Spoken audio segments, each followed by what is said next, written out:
Hi friends, welcome back to Sowji's home kitchen. Today మన recipe వచ్చేసరికి lunch బాక్స్లోకండి. ఆకుకూరలు పిల్లలైతే ఎక్కువగా మనం పెట్టిన తినరు కదా. ఇలా తోటకూరతో మాత్రం తోటకూర ఫ్రైడ్ రైస్ చేస్తే చాలా బాగా తినేస్తారు. దానికోసం చూడండి, నేనైతే ఒక 4 కట్టలు తోటకూర తీసుకొని శుభ్రంగా కడిగి కట్ చేసుకున్నానండి. కడిగిన తర్వాతే కట్ చేసుకోండి, చాలా మంచిది. ఆ తర్వాత ఒక ప్యాన్ పెట్టుకొని ఆ ప్యాన్లో ఎంత ఆయిల్ పడుతుందో అంత వేసుకోండి. నేనైతే 2 టేబుల్ స్పూన్ ఆయిల్ అయితే వేసుకున్నాను. మీరు చూసుకొని యాడ్ చేసుకోండి ఆయిల్ అయితే. ఆ తర్వాత వెల్లుల్లి గార్లిక్ వేసుకోండి, చిన్న చిన్న పీసెస్గా కట్ చేసుకొని. తర్వాత శనగపప్పు, ఆవాలు, మినపప్పు, జీలకర్ర కలిపి వేసాను. మొత్తాన్ని ఒకసారి కలిపేసుకోండి బ్రౌన్ కలర్ వచ్చేటట్టు. మీరు పచ్చి పల్లీలు అయితే ఇక్కడ పల్లీలు కూడా వేపుకోవచ్చండి. తర్వాత కరివేపాకు వేసుకోవాలి. కరివేపాకు వేసుకున్న తర్వాత ఉల్లిపాయలు వేసుకోవాలి. నేనైతే ఎండుమిరపకాయలు వేసుకుంటున్నాను. పచ్చిమిరపకాయలు కూడా వేసుకోవచ్చు. ఆనియన్ వేసేసుకొని ఆనియన్స్ మంచి కలర్ వచ్చేటట్టు వేపేసుకోండి. ఎండుమిరపకాయలు కూడా వేసుకున్నాను. ఎండుమిరపకాయలు వేసుకుంటే కొంచెం మంచి టేస్ట్ ఉంటుందండి. మొత్తం చూసారా, ఈ విధంగా అయితే రావాలి మనకి పోపుల దినుసు. అలా అయిపోయిన తర్వాత మనం తోటకూర అనేది వేసేసుకోవాలి. తోటకూర వేసుకున్న తర్వాత అయితే మూత పెట్టకండి.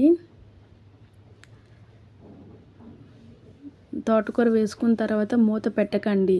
ఈ తోటకూర అనేది మగ్గకూడదు, ఫ్రై అవ్వాలి. ఆయిల్లో మాత్రం ఫ్రై అవ్వాలి. చూసారా, అలా కలిపేసుకోండి. టేస్ట్కి తగ్గట్టు సాల్ట్ యాడ్ చేసుకోండి.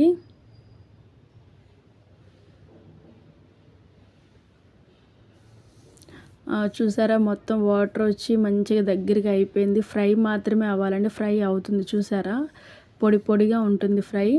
నేనైతే ఇది కారం అండి. ఏం కారం అంటే పల్లీల పొడి. పల్లీలు, శనగపప్పు, జీలకర్ర, ఎండుమిరపకాయలు కలిపిన పొడి.